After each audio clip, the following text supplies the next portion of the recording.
All right, we are back. This is the final session of the day. So, what a way to end the day, by the way. That was very phonetic. Let me formally introduce Kaushik Ram, Dr. Kaushik Ram, a neuroscientist, another warrior of love.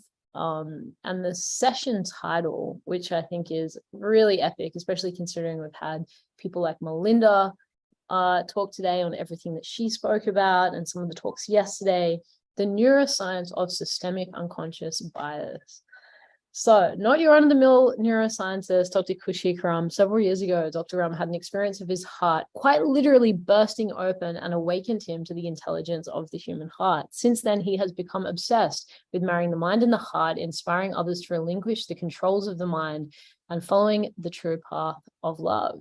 I'm so excited to dig into how confirmation bias makes it near impossible for others who share different views to be heard by us, and how the ego structures can block us from experiencing our true individual and collective potential. With that, let's take a deep dive into our global affairs running through the lens of neuroscience with love, welcoming Dr. Ram into the Global Unity Summit. Dr. Kaushik Ram, let us know you're online.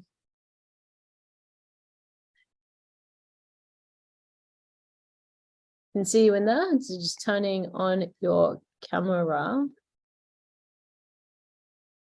when you're ready. There you are. Hello. Hey, Nicole. Hello. Have you been tuning in? Yeah, I tuned in a little bit yesterday, and it's been a beautiful day here in Bondi. So I've been actually outside. That's my plan after this talk, but I'm more excited for this talk than I am for the beach, which says a lot. So, Kaushik, I just gave you an introduction before you jumped on, your background as a neuroscientist and a bit of context around how your heart awakening actually created somewhat, I would say, of a mutual obsession that I share with understanding how to marry the mind and the heart. And what a perspective to bring into this conversation of systemic unconscious bias, because I definitely feel that until we learn how to hold space in our heart, the willingness to hear others' viewpoints that are different to us, that believe different things, that put us into a state of cognitive dissonance or discomfort emotionally or threaten our security, all of that becomes so much harder, I think, when we don't have an anchoring, in the heart, which is so much more boundless, right, in its capacity and intelligence. So I would love to begin there. How has, as a neuroscientist, awakening to the heart's intelligence given you a superpower that perhaps you didn't have access to before? That is a very powerful question. In fact, the way I see it is without the intelligence of the heart, there is no knowing at all. So everything that gives me perspective in science is originating from the heart, which is kind of contradictory in itself, because when you look at it from a scientific point of view, you're looking at it from data, analytics, logical thinking, rationality, critical thinking. All of these things are very analytical ways of viewing the world. But what gives you that milieu to begin with is the space that is coming from the heart. It's that presence, it's that state that pervades all thought. And so without it, all of this analytical space would not be able to function properly. In fact, we would not be able to have an open discussion, a discussion where we hold trust in each other, a discussion where we're able to challenge each other. Because even if we look at the brain itself, the brain holds internal models, internal representations of the world. And each time we get challenged, each time we admit defeat, that model gets updated. And if we cannot admit defeat, if we cannot allow ourselves, allow our ego to be shattered, then our internal model remains the same, and you get stuck in a standard viewpoint. So valuable, and I think that there's a conversation here around compassion for the way our minds actually mechanically build. So because there's been a lot of different thought leaders that have spoken or touched on the threat that not becoming aware of our unconscious bias now is in a landscape of rapidly growing technology.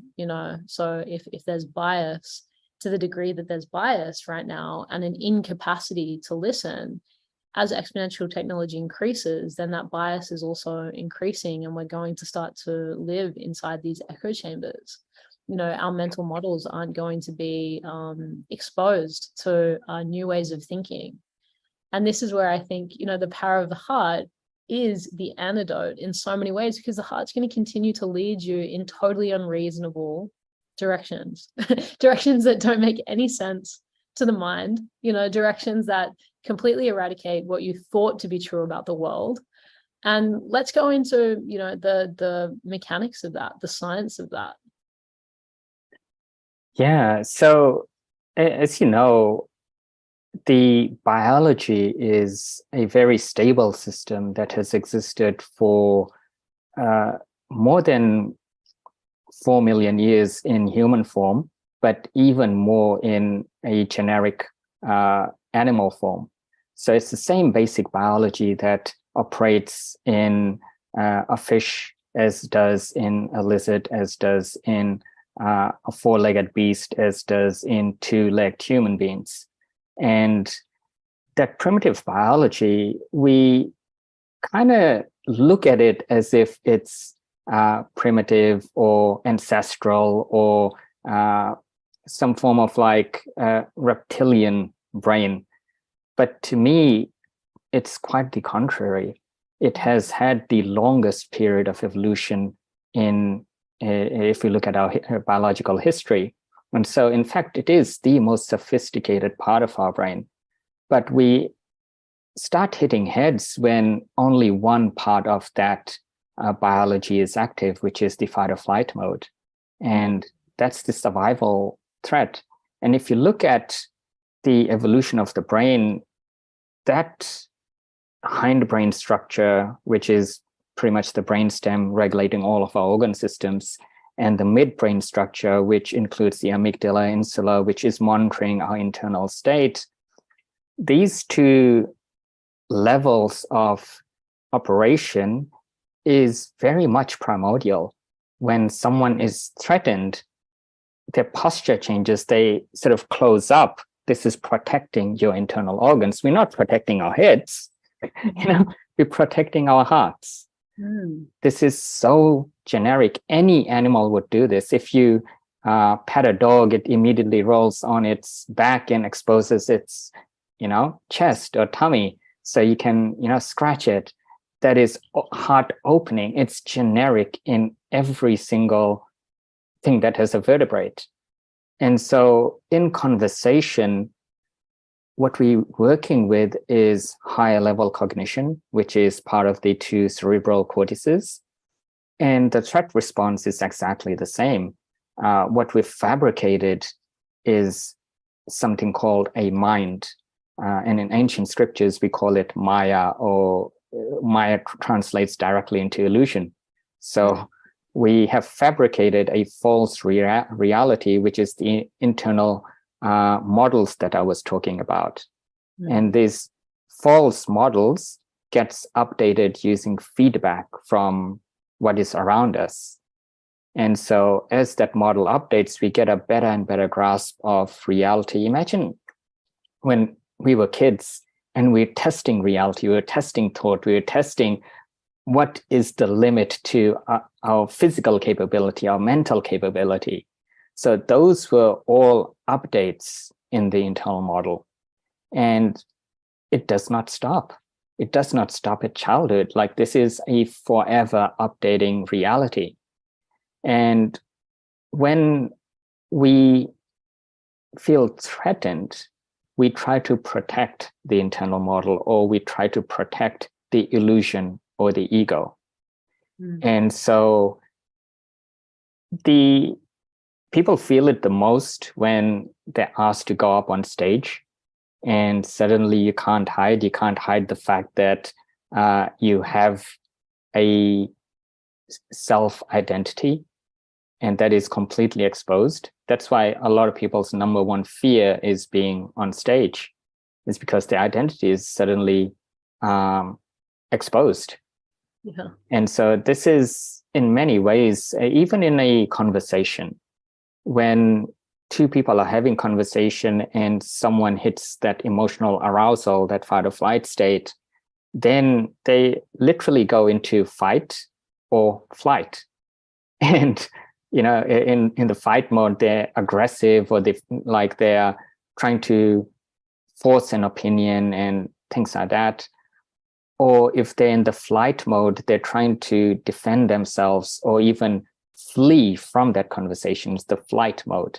And so in extreme circumstances, such as domestic violence, it can also go into the freeze mode, where we go into this catatonic state where we reduce down to our very basic responses, which is protecting our organs, and just in a complete vegetative state, which is shutting down of our cognition. So who enters that free state, it's very difficult to communicate anything verbally, because higher cognition is literally shut down. So at that point, nonverbal communication becomes perhaps the only way you can get through. So all of these things, which is like touch. What is the best way in communicating with someone who's entered that state? Touch is perhaps the simplest way, and also the most powerful way. So in these cases, just keeping it simple is the best approach. And touch can be quite threatening. If you're working with someone who has post-traumatic stress disorder, giving a hug to them feels threatening because they don't feel safe in their own body. Someone who has anxiety does not feel safe in their own mind. So these are circumstances where, if your own nervous system isn't calm and relaxed, and if you touch someone with aggression or anger, it can exacerbate that. So it's not just touch, it is the ability to regulate your own nervous system and transmit that through touch. So when we look at the collective sort of experience that we're having, which is manifesting, maybe not to this extreme, perhaps in some instances to this extreme, but definitely a defensiveness towards positionality. We've got a lot of polarity that's manifesting, which, from higher mind, maybe some of us can look at it and be like, well, it sort of has to reach the nth degree of polarization before we fully recognize the opportunity to unify. And at the same time, we can't be complacent or apathetic about it. We have to be aware and conscious and involved, and understand the ways in which polarity is manifesting in our own consciousness. When someone is exposed to a variance of belief, uncomfortable conversations, what their responsibility, what our individual responsibility is in that, how we can expand ourselves through that discomfort.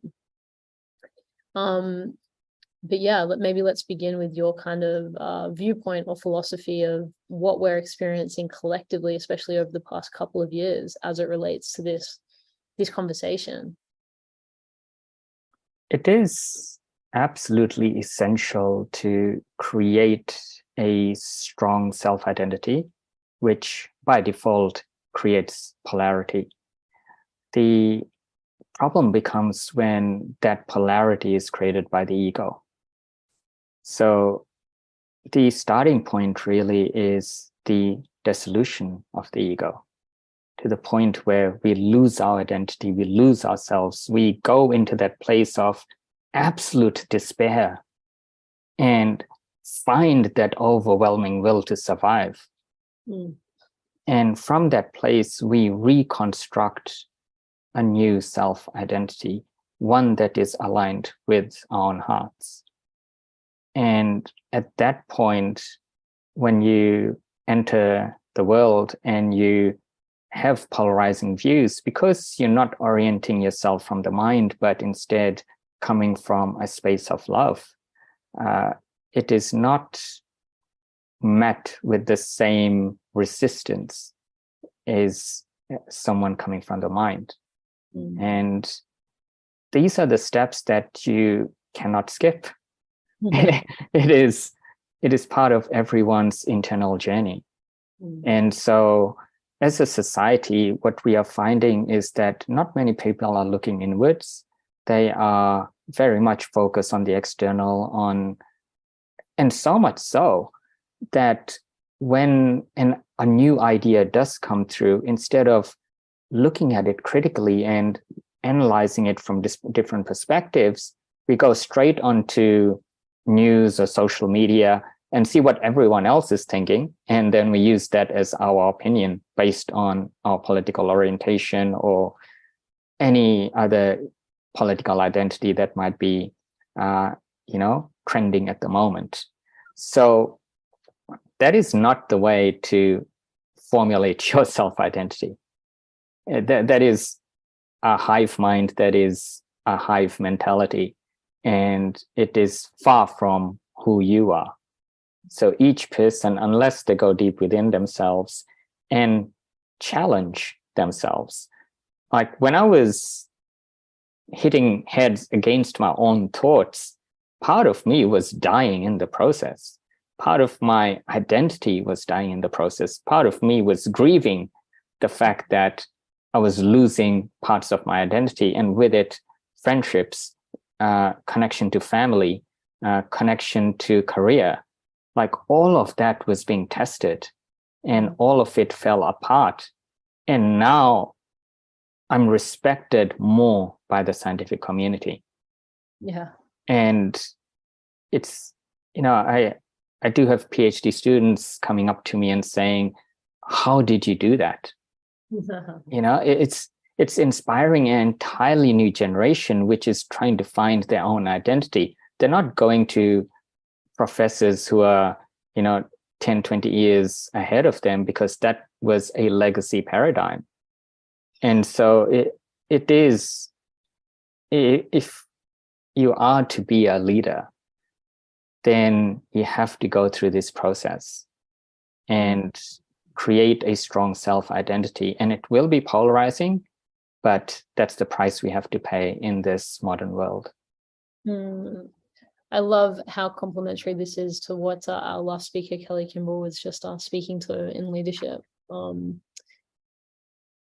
discovery of our true self-identity, and I think it's a complex question, because our identity is also ever-changing, right? And we need to be willing to relinquish identity as well. So this tension that exists between, being so willing to invest everything into developing a strong sense of personal identity, but simultaneously being willing at any moment to completely let it go and let it die, so that it's not controlling us, so that we're not showing up in the world with defense or feeling like there's something we need to protect. How to manage that tension? Isn't love a paradox? And this is, you've highlighted something so powerful, because when you do form a strong self-identity, like for myself, I'm very strong and clear with my viewpoints, and it is polarizing. But similar to how I challenge my own thoughts, I challenge my thoughts with other people as well. Not to come to a disagreement or an argument, but to get to a point where if they happen to change my mind, that is a miracle, because it's not just changing my mind, it's changing my heart, it is changing my worldview. And so I'm always testing my ideas and testing other people. And it can be very challenging, very confrontational if you do not know how to manage your own state. And in heated arguments, people at a certain point do hit a wall, and if they have got nothing left to argue with, then it becomes a personal attack, and that's when things do go downhill. But if you are able to regulate your internal state, you can go further with these arguments. You can go further with testing your own ideas. And it's that constant updating of that keeps you on track, because it's not a stagnant state, but a state that is in moment to moment flux. So, and another example of this is when people do come into confrontational situations, they might have formulated based on the Intel model, based on the feedback that they've received, like, this is what I'll say, this is the strategy, this is how I'm going to argue against this point. And when they walk away, they start overthinking that, oh, I should have said this, I should have said that.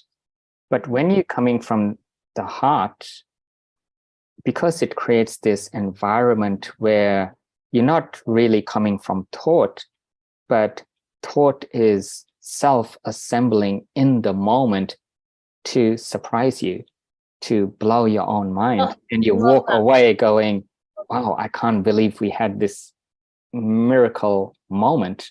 It is, and you walk away so much more fulfilled because your own mind surprised you, rather than walking away thinking that, you lost an argument, or you didn't say this, or you didn't say that, right? None of that even operates when you're coming from the heart. Being able to be, simultaneously strong and in your power, and open-minded and gracious and humble. I definitely think those two ideas have been seen to be so contradictory in so many people's minds. If you're strong and powerful, then you will railroad anyone that comes close to you, and with brute force, you will defend your position. And yet, the spiritual truth for any warrior that's walked the path of the heart knows that it's the gentlest touch that has the most impact and power. You can be so strong and so self-assured, but so open simultaneously, and that's actually catalyzes strength. When you're not in defense, all of your energy can actually go to presence and self-certainty. Yeah, absolutely. And I think in a world where we do have this cancel culture, it does provide this open loop feedback, where instead of getting direct emotional feedback, we take offense at something, and that just keeps that loop open instead of closing it. Yeah. And so I think as a point of evolution, a point of cultural evolution, what is happening is there's a lot of unresolved things from open looped offense. Like, I'm just coming up with this in the moment, so it's just where my mind is going. It's the fact that if you just cancel something that remains unresolved, and that state of being unresolved accumulates, that energy doesn't go anywhere. It hasn't been processed. And it's such a it's such a I guess unsophisticated way of dealing with problems, and and it's because our capacity to handle the complexity of life, I think, has become more and more limited, because we're ingesting so much information, and people's, I think, idea of that is, well, we're more knowledgeable than ever before, but we need to meaning make somehow. And I don't know if you've noticed this, Kaushik, but one of the things I've noticed as a symptom of this information overload has become an oversimplification of the world. In order to try and handle and deal with how much influx there is all the time, there's this, I mean, you might be able to explain this in a more scientific sense, but I see it as this like mechanism where it's so tempting to just put things in really widespread categories. You know, this is that, rather than really being willing to meet the complexity of circumstances, you know, and these radical generalizations that if you're on the left side of politics, it means you're this, this, and this. If you're, you know, if you're in this kind of position of privilege, it must mean you're this, this, and this. And although that helps us understand and meaning make and feel safe in the world, what's the cost of not being willing to really journey into the complexities and meet life with that level of sophistication, you know, and nuance and subtlety that I think these conversations not only deserve, but actually require if we're going to progress culturally. You know, what is progress as a society?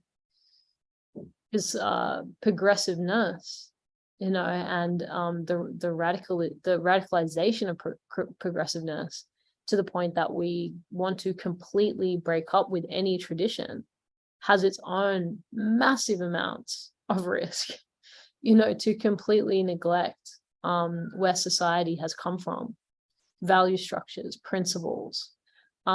We might not decide collectively that it's a good idea to take all of them with us, but there's got to be a level of discourse, right? Not just a Control-Alt-Delete because of unprocessed pain or an absence of acknowledgement that's existed in the past. Yeah, this is such a deep conversation because you're absolutely right. We have to address that complexity. And when we say address that complexity, it is actually having a conversation with someone. It doesn't matter what political views they have or where they're coming from, to have a meaningful conversation to the point where it seems as if you are in communion with God, because you start to experience God in another.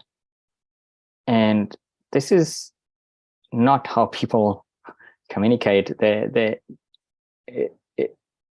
take elements of people's identity and they associate the conversation with an identity. And it falls short of actually truly seeing someone, and therefore it's not complexity that you're seeing, it's them that you're seeing, and the full acceptance of what you're experiencing. And so without that, there's got to be a willingness there though, right? Just to pause, I think there's got to be a willingness that each of us cultivate to be with what might seem like complexity, because the temptation, I think, in this culture that we've created of cancel culture, of having everything on demand, is it feels exhausting, you know, to be with the fullness of another human being, to be with the fullness of an important conversation, that the temptation to shortcut, you know, and really it's us running away from our own experience of God, right? Which is so immense and it's so life-changing. And when we actually come into union with that, we can't help but be transformed. You know, you will die again and again and again in that experience. So to truly face that, you know, in the mirror of another sentient being, and to be willing to be present with it, I think you first have to recognize the patterns of avoidance, of disassociation, the generalizations, where they're actually coming from. Because I would say that the fundamental lack of presence is coming from you running away, you know, from the fullness of you. Can you really love fully and accept the person you see in the mirror? You know, can you come back to a state of total wholeness? Can you meet yourself through the lens of God? You know, what does that bring up for you? And is it so uncomfortable that what that's creating for you unconsciously is a rejection of all others that you are in relationship with, that manifests as these generalizations, using identity as a shortcut to relate and find commonality rather than the fullness of what a connection truly is. So powerful, Nicole. It's yeah, exactly as you express. And in fact, when it comes to identity, there's almost a like the level to which information has become so ubiquitous is it's the dissolution of individual identity itself, because we are aligning to higher forms of identity, which is, you know, a medical identity or a political identity or a educational identity. So all of this is creating a way in which people are relating, which is completely devoid of soul. Yeah. And in a way, there's certain things, for example, that I've experienced in the last 2 or 3 years, where everyone became an expert in medicine, and everyone had their own thoughts about medicine. And when I shared things about medicine from 20 years experience in the industry, it didn't land because what I found truly shocking was said by millions of other people. And so the shock factor of truth was diluted by that oversharing of the same information. And so it never landed, because you say something truly shocking, which if people were hearing this for the first time, they would go, oh my God, like, you know, is that true? But because it has been said over and over again so many times, people are like, nah, it'll be fine. Like, we've heard that before. It doesn't really land anymore. So do you think that that's saturation, or do you think that there's also a level of, you know, personal conviction from the messenger? Like, if the messenger shows up and they're fully convicted, would people still be able to dismiss, you know, the power? That is the problem, actually, because sometimes the people who speak the loudest are so far from the truth. And this is the perfect example of the Dunning-Kruger effect, where the level of confidence is the highest when you first come across new information. And as you start learning that new information, you realize the more you know, the less you actually know. And so your confidence starts dropping. And eventually it starts to rise when you become competent in that field. And so with competence comes compassion as well, because you've done that journey. And so you're not screaming from the top of the world saying, I know new information. You're acting more compassionately, and people take this as weakness, or you're not screaming as loud as the other person. And the person who's screaming loudest is, you know, the one who's most confident. And people see that as truth rather than someone with massive competence, but so much compassion.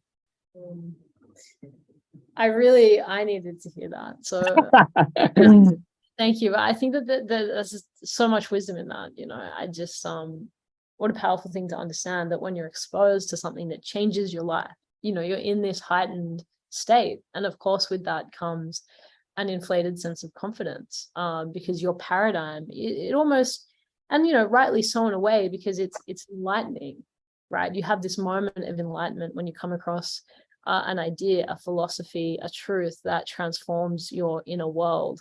And yet the more you journey into that, the more you recognize how insignificant you are in the level of thinking, because there have been, you know, leaders and prophets and experts that have given this tens of thousands, millions, billions more hours of thought than you, and that you're just at the beginning. You're an embryo on that journey, and of course then the humility will start to kick in, and the efforting, and I was just reflecting on my own journey, Kaushik. I definitely can see that in my journey, that moments of awakening and enlightenment, perhaps similar to you, like completely transformational, transcendent experiences, gave me access, these peak experiences, to a state of consciousness, which I know is available to all.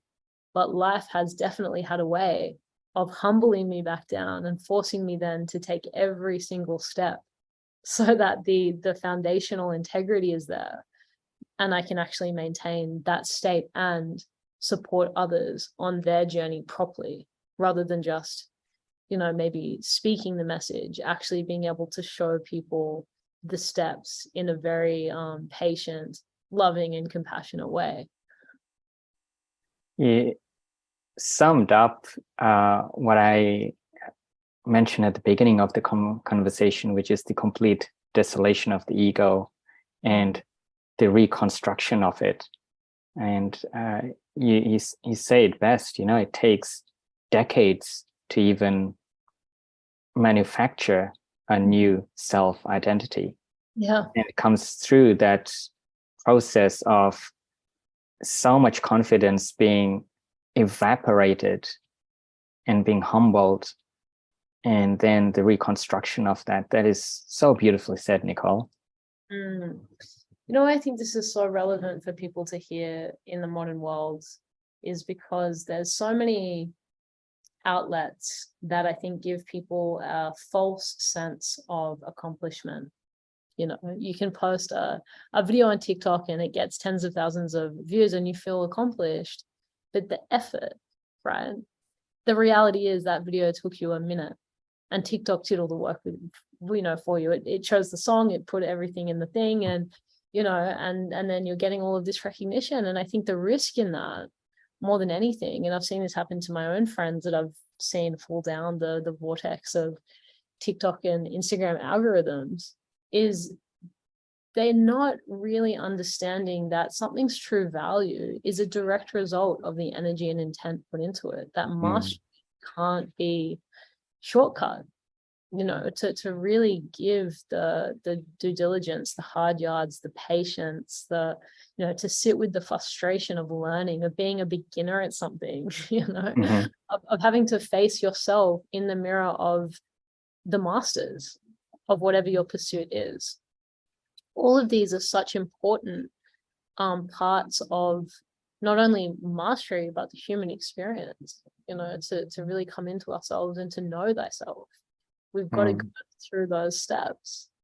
And I think naturally, as it relates to the conversation on unconscious bias, when you really walk that path with sincerity, you will automatically, I think, have those unconscious biases revealed to you, because you're humbled every step of the way. There's not a lot of opportunity if you're meeting, maybe it's the yoga mat every single day, and it will show you how you've treated your body, the thoughts you've thought, the food that you've eaten, the amount of alcohol that you've drunk. All of that is going to be revealed to you. There's no hiding if you have the consistency of that practice. Just like if you've treated yourself amazingly and you've thought compassionately and you've hydrated well, that will also be represented in your practice.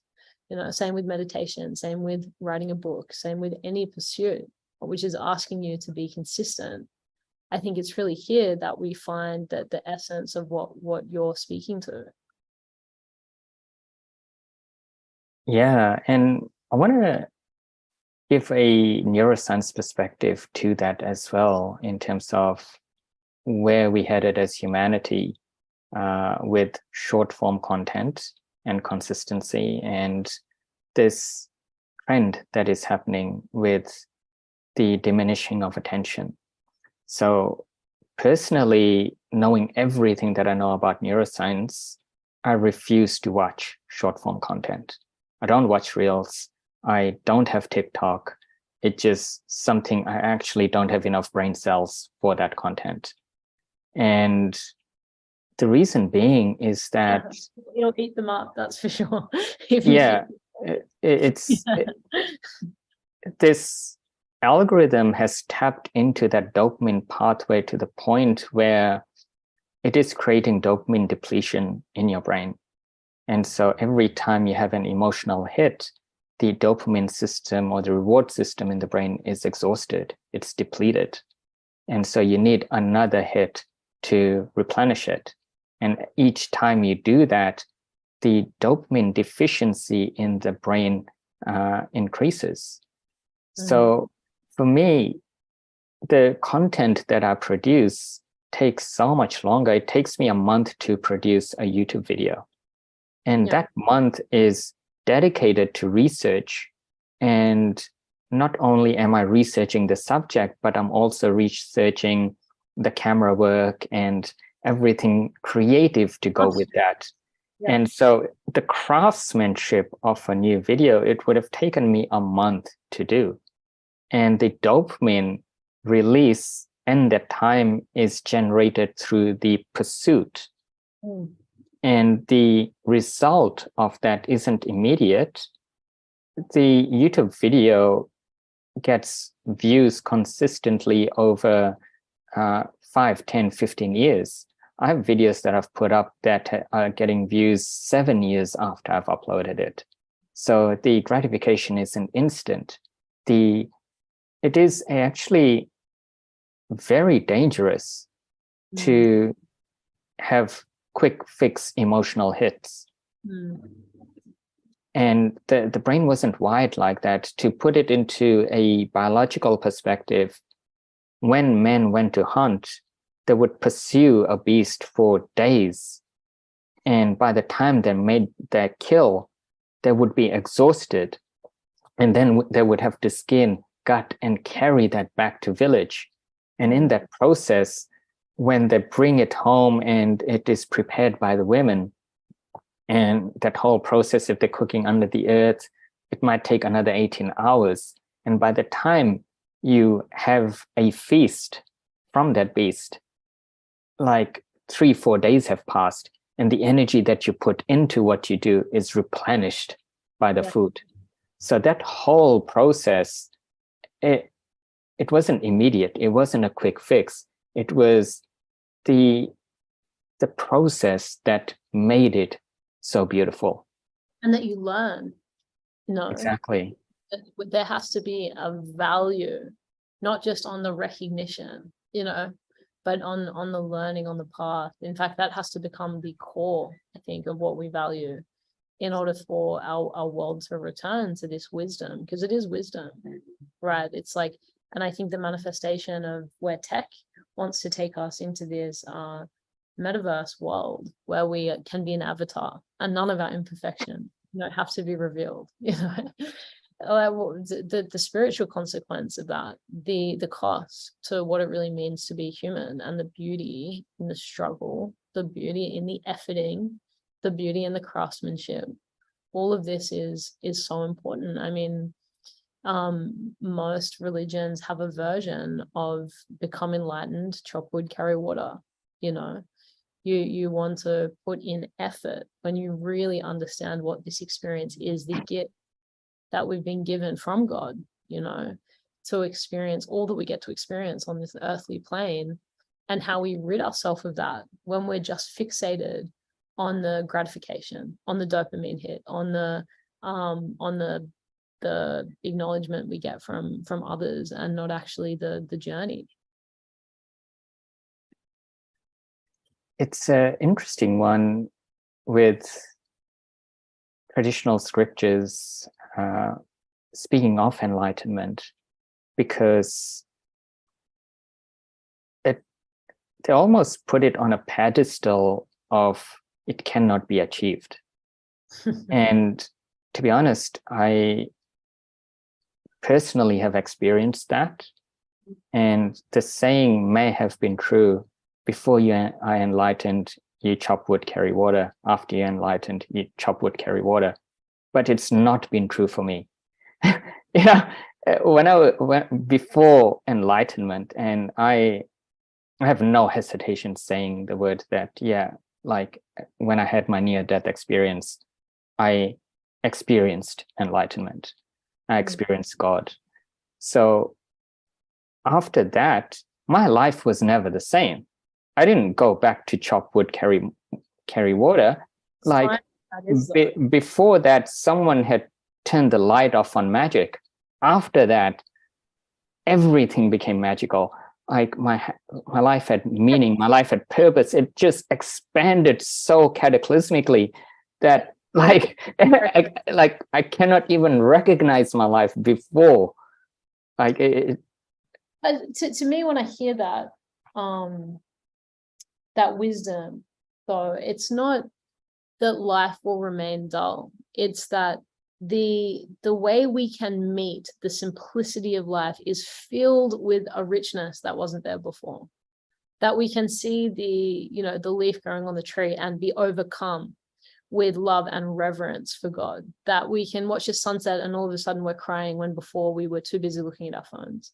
We're awake to the simplicity and we're reverent to the simplicity that was always there, but we were never able to fully embrace or experience in its wholeness.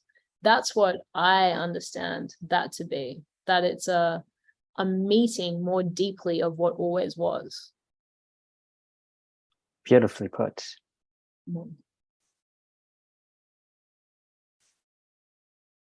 Because if we can't appreciate that, it's not in that cataclysmic change and shift that you experience, your capacity to be present with life accelerated, expanded. Your capacity to experience joy and therefore want to create, you're meeting the simplicity of this moment in an entirely new way, with a deeper gratitude, I'm assuming, for what always was there. And I think that that's a really important thing to understand to anyone listening, maybe on the pursuit of finding more meaning in this world. You don't get anything that wasn't already there, I don't believe. I think it's that you learn to be present more so with what was always there, but you didn't have the eyes to see it. Yeah, it's absolutely true. And in fact, everything that was there is amplified. And I experienced the height of it when I was writing my book, Living in a Cave in Thailand. Because when you are in nature, nature demands your presence. Yeah. So I think this is what people feel when they return to nature, maybe for a weekend hike. Suddenly they're off technology and just being present with nature, all your senses are heightened. The sense of smell, sight, sound, everything is working synergistically with that moment. And so you are very present. And that's completely different to living in nature for an extended period of time, because all your biological patterns start to reset. And even like a leaf falling off a tree has meaning. It shows you the direction of the wind. Yeah. Every step that you take, you stepped on a twig. Maybe this twig is for kindling that night. Everything acquires meaning. And I would not have had that experience if I wasn't connected with myself. I would have brought my city existence into nature. And it would have been in direct conflict with living in harmony with nature. And when we think about our relationship with technology, this is the nature of the modern world. And it is a fabricated artificial nature that is not synergistic with our biology. In fact, it takes us away from our own biology, while nature brings us back. So it's really important to see where we are going with this, because for me personally, my entire business infrastructure runs on technology, but technology is working for me rather than me being manipulated by technology. So it gives me all the time, all the freedom, so that I can be connected to people who mean something to me. Which was the original promise, right? That was the original promise of technology, that it would create a greater level of access, comfortability for us, not take us further away from the very thing that it promised to give us, our freedom, our sovereignty, our time. It's an important thing to think about. That was ultimately the original promise of exponential technology, that it was going to give us more time. But how much of your time right now is being sucked into platforms, as one example? Yeah, exactly. And to be honest, it's not so much our relationship with technology, but rather our relationship with ourselves. Totally. It's an escape. Yeah. And so if it's like a toxic relationship, right? So if you're in a toxic relationship with a partner, like, that is very unhealthy. It completely, like, it has the possibility of destroying your life. And it's the same sort of representation with substance abuse or any other form of addiction, or the relationship you have with your own mind, with your own thoughts. So it's not just technology, it is the relationships that we harness with ourselves. Yeah, I so agree with that. So the theme of today, specifically, Kaushik was designing the systems of the civilization of love. Yesterday was concepting, today was designing, tomorrow was architecting. So design being the elements required. What are the elements that we require to come together to really start to then architect, engineer the civilization of love? Maybe from a neurological point of view, what are some of the elements that we need to protect? I mean, you've said protecting our dopamine, making sure that we practice a sense of delayed gratification, the risks associated with not doing that. What else can you think of, the elements that we absolutely need in order to build a more altruistic future and not enter this kind of dystopian future? I think that's where our vision is mutual, because for me, it is establishing that connection with the heart. And I teach people how to do that scientifically. So literally inverting that brain-body axis, where we're not led by the head, but we're led from the heart. So that is, for me, the fundamental building block of a future where we actualize a civilization of love by 2030. That is the foundation, that is the groundwork. It cannot be otherwise.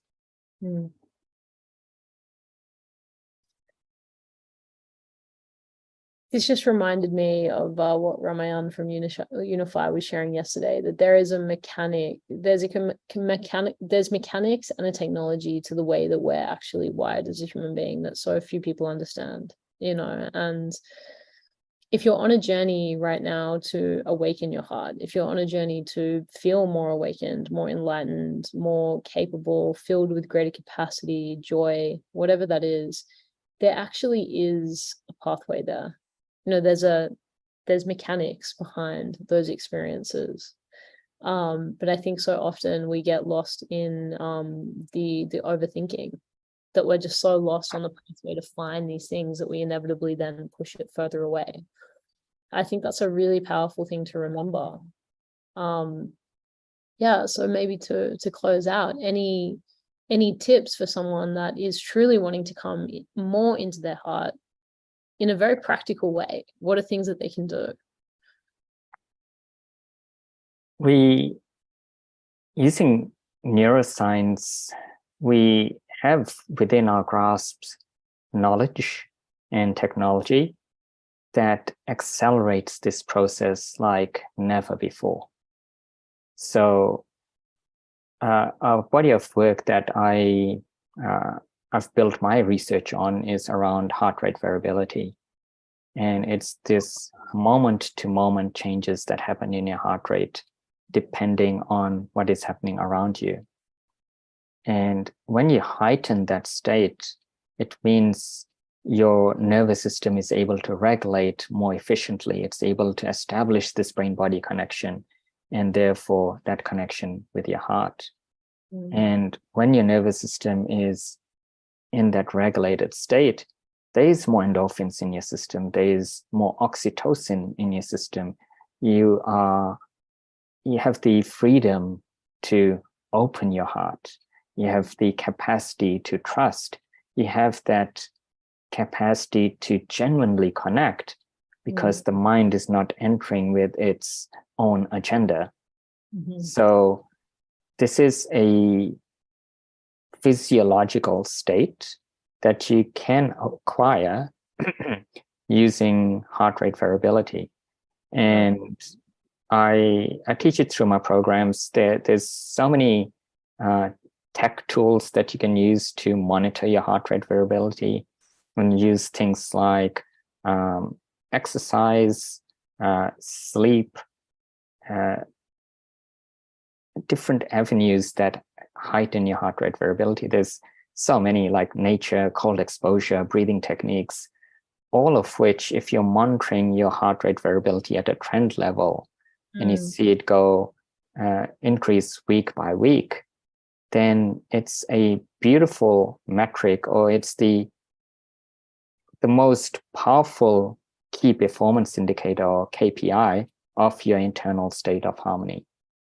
So this is what I would share with people to do, is find a heart rate monitor. Like for myself, I use this Aura Ring.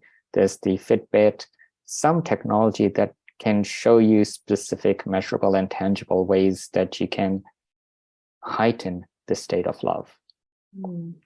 Wow, what a cool tip. I know that Tommy from our team will be loving this.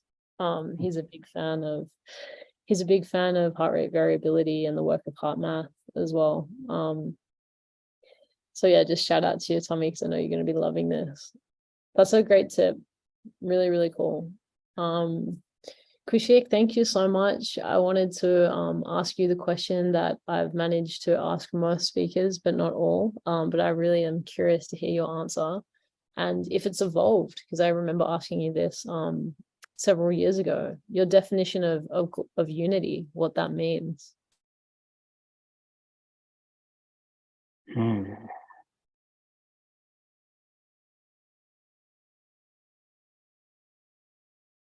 It's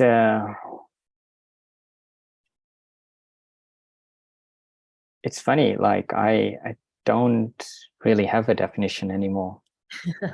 It's it just is. And I think that's a beautiful place to be, because sometimes definitions create this wall of connection, or wall between connection, because someone might have one definition of unity, someone else might have another definition of unity. And if those do not align or collide in certain ways, then what's the point of having a definition in the first place? So for me, it's love that. Yeah, to not have that definition is an enormous act of trust in your own heart, to know that when you do come across someone, that instead of relating to them or to relating to their identity, you are instead on communion with God. So good. I really, really love that. Definitions really by default can create division. So when it comes to unity, yeah, to throw away the need to define it, you know, I think this is also where we've gone wrong, and it's kind of the same thing with our experience of God. The overemphasis on definition has taken us away from the experience. Exactly. Somewhat. Yeah, no, please share. No, yeah, and now we live in a world where people are terrified of using the word God, and societies are creating a godless culture or godless society. So I'm not defining what God is, but it is that experience that we can all connect to. We can deny consciously, but you know, the reality is you can't take out of you what you fundamentally are. So it's it must be interesting from God's viewpoint. It's such a radical attempt to rid ourselves of something that is, you know, eternally within us. All I like to see that as is the polar experience of what is to come. We'll journey so deep into that attempt that the only decision left is one of total unity and union with that which we fundamentally are. Yeah, absolutely. Thank you so much always for gifting us with so many of your perspectives in this conversation. I've loved it. I suppose, what are some of the key takeaways that you would love to leave or maybe summarize for our listeners and viewers? And how can we support you as a community? What's latest projects, your book, businesses that we can get behind, video clips we can watch, music videos? Yeah, so in terms of key takeaways, I think it's all related, from the dissolution of the ego to the reconstruction of it through this state of love. And when you are in that state, as we talked about heart rate variability, it's a moment to moment change. It is highly adaptable. So it's not a solidified identity, but a strong sense of self that is coming from love. And because it's from that state of love, it cannot be defined. It cannot be identified with. And this, in fact, threatens other people's identity, because they're trying to force you into a box or some way they can relate. But the people that you do truly connect with, you find that it creates this immense openness where the true magic is unlocked. So this is what I would, say the key takeaway is to not be afraid of a complete dissolution of your ego, because what happens as a result is far greater than the limitations of it. And in terms of projects, as you know, this year I've very much focused on my YouTube channel. That's been a huge journey of discovery. And one of the key things that came out of it was the thing that people are struggling with the most. And in terms of my audience, the key thing was anxiety. So I've purpose-built a program on anxiety. And I think that is one of the main things that keeps people in the ego, in the mind, and in this process of overthinking, overanalyzing, and afraid to act. So in this program, we work our way, not only how to deal with anxiety, but what happens after you've overcome anxiety, because there's a whole new world that is waiting on the other side of it. So that's my new signature program that I'm offering. And also, I did release a music video a couple of years ago called Equation of Love. That's out there my book Hidden World, which is a book that shares stories from a folkloric perspective. So with stories, it allows this suspension of disbelief so that truth can enter seamlessly rather than facts and figures which conflict with the ego, conflict with the mind. So that's a read that I would encourage anyone who's listening to have a look at.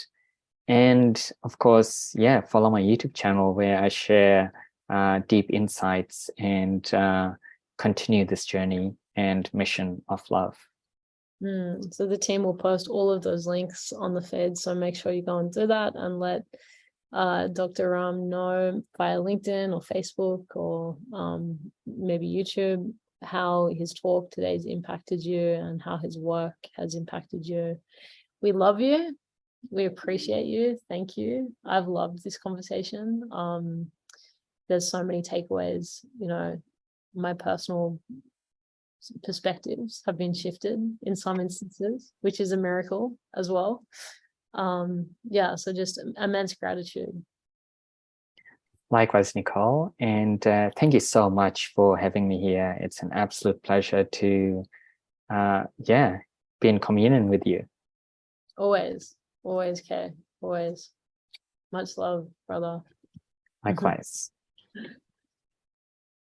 So we are coming to the end of day 2, and wow, it's been a big day, but a huge richness in all of these conversations. And what I love about it is in so many of these conversations, similar themes, similar tracks from such radically different perspectives have entered the conversation today.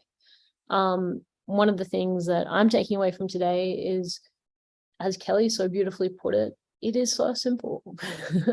And yet the human mind's need to go into so many different facets to kind of convince ourselves and reconvince ourselves and remember these truths, is something that we can rejoice in, because having the conversation, there's a joy in simply just having the conversation. The elements of design thinking that need to come together, these understandings, all of the viewpoints that have been shared today, are the ingredients in this recipe of actualizing the civilization of love. So once again, if you want to share some of the reflections with any of the speakers, please feel free to check out the links in the live threads, jump into our WhatsApp group, jump into our Telegram, and I encourage you all to share with each other as well. Do that on whichever platform suits you.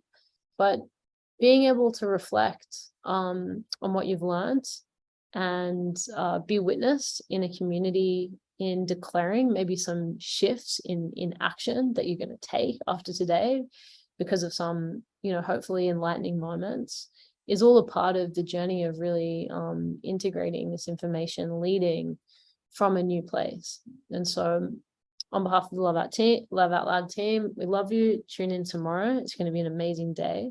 If you haven't already, you can register for the summit at theglobalunitysummit.com, and that will allow you to see the lineup get sent through to your email, and also means that you'll stay connected to us for any future events that we do. We're going to have a series of conversations that are curated after this 3 days, where we invite some of these speakers back into panel discussions, debates, all sorts of things that will center very much around the feedback you give us. So just another reason to do that. All very appreciated. But if you go to theglobalunitysummit.com and register, it's going to make it a lot easier for us to directly communicate with you. So much love. Go and have an amazing rest of your day, night, morning, wherever you are in the world, and we'll see you tomorrow.